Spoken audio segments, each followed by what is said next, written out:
Hoje, dia da independência do Brasil, foi um grande dia. Sabe por quê? O Bolsonaro estava planejando politizar o dia da independência. Ele começou a colocar memes, até falei no meu último vídeo, começou a colocar memes nas redes sociais, criou uma hashtag Aglomera Brasil para ver se ele conseguia fazer do desfile de 7 de setembro, que não ia ter desfile militar, mas ia ter teve uma cerimônia, teve a Esquadrilha da Fumaça, um evento lá. Ele queria fazer desse evento um grande evento pró-Bolsonaro e mostrar que ele tem algum apoio popular. E aí sabe o que aconteceu? Aconteceu que, primeiro, o evento dele fracassou completamente. E segundo, o Lula resolveu fazer um discurso, fez um discurso muito bem feito. Eu sou um grande crítico da comunicação da esquerda, mas olha, o discurso do Lula hoje irretocável em todas as áreas, inclusive a edição, a maneira como foi feito o marketing, tudo irretocável. E o Lula falou para o povo e falou de fato como se ele fosse o presidente. O discurso do Lula ficou na capa da maioria dos grandes portais do Brasil, praticamente a tarde inteira, só saiu da capa quando entrou do Bolsonaro, e aí a capa era uma capa criticando o discurso do Bolsonaro, porque o Bolsonaro falou por 2 minutos e meio, 3 minutos, e falou sobre as guerras que o Brasil ganhou e falou sobre... E entre essas guerras ele citou que o povo brasileiro nos anos 60 se insurgiu contra o comunismo, ainda foi lá e passou pano para a ditadura militar, usou aquela balela da extrema-direita. Quer dizer, o Bolsonaro faz um discurso de 7 de setembro pequenininho, murcho como ele é, e o Lula faz um grande discurso de um estadista. Eu vou mostrar aqui trechos desses discursos, as melhores partes desse discurso, e falando...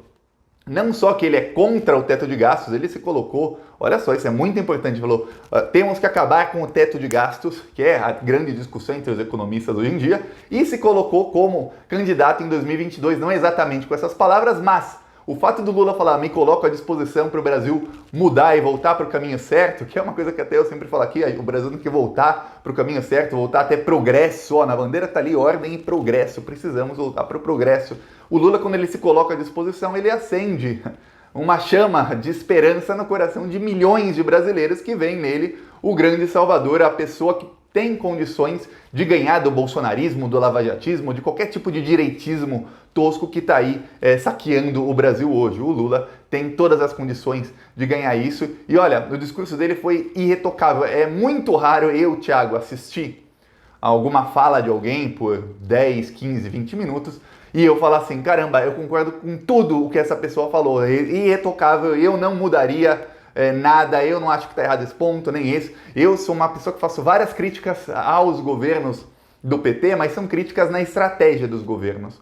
Agora, o que os governos fizeram é tudo inquestionável. O Brasil era uma republiqueta depois do governo do FHC e devia para o FMI, era praticamente governado pelos interesses do mercado financeiro, e o Lula e depois a Dilma levaram o Brasil a ser a 5ª maior economia do mundo, tiraram o Brasil do mapa da fome, tiraram 40 milhões de pessoas da miséria e fizeram o Brasil ser respeitado no mundo inteiro. Tem até vídeo do Obama em 2008, numa reunião do G20, ele pega o Lula pela mão e fala, esse cara é o político mais popular do mundo, porque ele é boa pinta. O Obama lá, bajulando o Lula. Hoje temos o Bolsonaro, que ele que bajula o Donald Trump.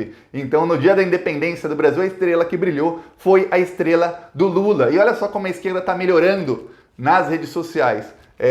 Faz algum tempo o Bolsonaro falou que ia bater num repórter que fez uma pergunta para ele. Em vez da esquerda fazer o que fazia antes, que era ficar, olha o que o Bolsonaro está fazendo, ditador, ditador, o que a esquerda fez? Começou a repetir a pergunta. Inclusive em um dos nossos painéis LEDs do Plantão Brasil, que está em Floripa, a gente faz a pergunta, ô Bolsonaro, o que são esses 89 mil reais do Queiroz para Michele? Quer dizer, a esquerda conseguiu pegar a pauta que o Bolsonaro queria, que era, Bolsonaro tá xingando o repórter, que é uma pauta que para ele é boa, pros dele é bom, os apoiadores dele adoram, e transformou, e colocou na pergunta, a pauta virou a pergunta, e os 89 mil do Queiroz. E agora na independência, no dia da independência do Brasil, quando o Bolsonaro queria que a pauta fosse, olha, manifestações pró-Bolsonaro em Brasília, milhares de pessoas, ele inclusive tentou colocar no Twitter dele, ele coloca umas imagens com um ângulo bem fechado para parecer que tá cheio de gente, ele edita o áudio para parecer que tá muito alto e tudo mais, ele queria que fosse isso, essa impressão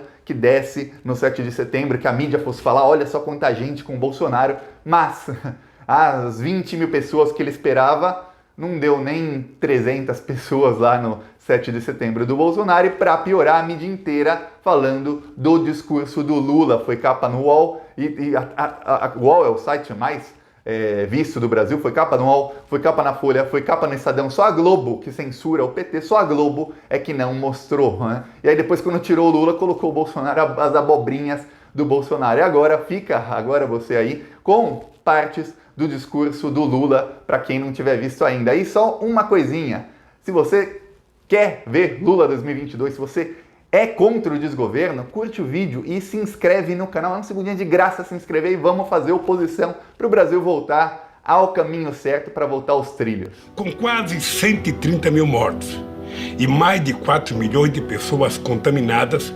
despencamos em uma crise sanitária, social, econômica e ambiental nunca vista. Mais de 200 milhões de brasileiros e brasileiras acordam todos os dias sem saber se seus parentes, amigos ou eles próprios estarão saudáveis e vivos à noite.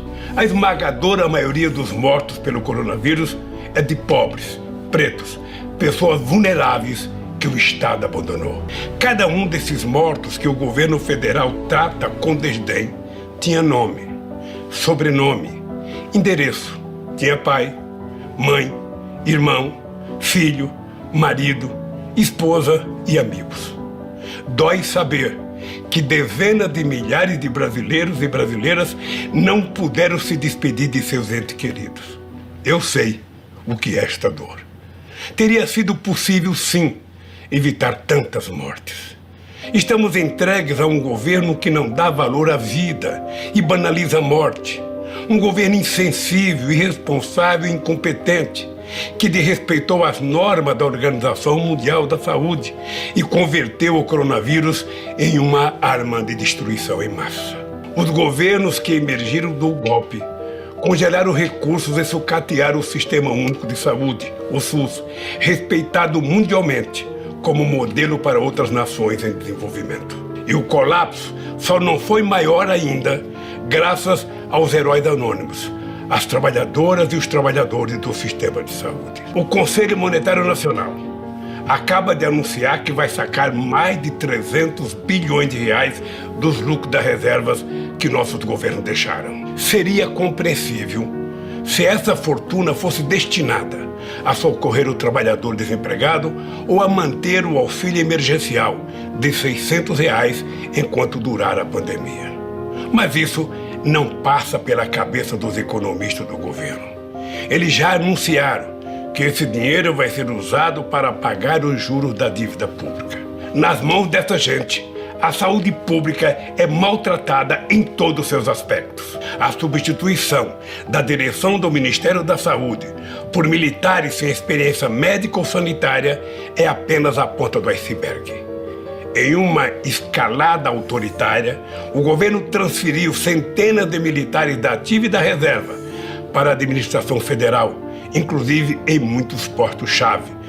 O mais grave de tudo isso é que Bolsonaro aproveita o sofrimento coletivo para sorrateiramente cometer um crime de lesa-pátria. Um crime politicamente imprescritível. O maior crime que um governo pode cometer contra o seu país e o seu povo: abrir mão da soberania nacional.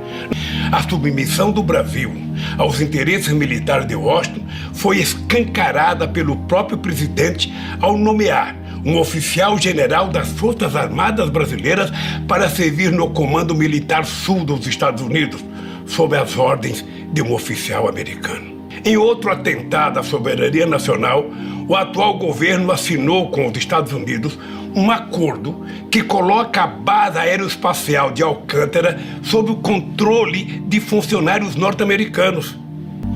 Instituições centenárias, como o Banco do Brasil, a Caixa Econômica Federal e o BNDES, que se confundem com a história do desenvolvimento do país, estão sendo esquartejadas e fatiadas ou simplesmente vendidas a preço vil. Bancos públicos não foram criados para enriquecer famílias. Eles são instrumento do progresso, financiam a casa do pobre, a agricultura familiar, as obras de saneamento e a infraestrutura essencial ao desenvolvimento.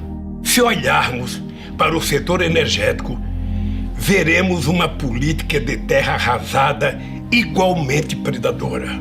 Depois de colocar à venda por valores ridículos as reservas do pré-sal, o governo desmantela a Petrobras. Venderam a distribuidora e os gasodutos foram alienados. As refinarias estão sendo esquartejadas. Quando só restarem os cacos, chegarão as grandes multinacionais para arrematar o que tiver sobrado de uma empresa estratégica para a soberania do Brasil. O desmanche não termina aí. O furor privatista do governo pretende vender na Bacia das Almas a maior empresa de geração de energia da América Latina, a Eletrobras, uma gigante com 164 usinas, 2 delas termonucleares, responsável por quase 40% da energia consumida no Brasil. A demolição das universidades, da educação e o desmonte das instituições de apoio à ciência e tecnologia, promovido pelo governo, são uma ameaça real e concreta à nossa soberania. Um país que não produz conhecimento, que persegue seus professores e pesquisadores, que corta a bolsa de pesquisa e nega ensino superior à maioria de sua população, está condenada à pobreza e à eterna submissão.